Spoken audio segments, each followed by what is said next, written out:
আসসালামু আলাইকুম। আজকে আজব একটা জিনিস নিয়ে হাজির হয়েছি। করোনা আসছিল 2019 সালে। তখন গভর্নমেন্ট অটো পাসের সিস্টেম করছিল।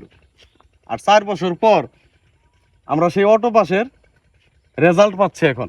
সেটা হচ্ছে আপনাদেরকে একটু দেখাই দর্শক, যে গ্রামীণ ফোনের ক্যালেন্ডারের মাধ্যমে। সেটা হচ্ছে যে গ্রামীণ ফোন এই ক্যালেন্ডারটা দিছে, অনেকেই দিছে, তাদের সাথে যারা বিজনেস করে, বিজনেস স্মার্টটা, তাদেরকে দিছে এই ক্যালেন্ডারটা।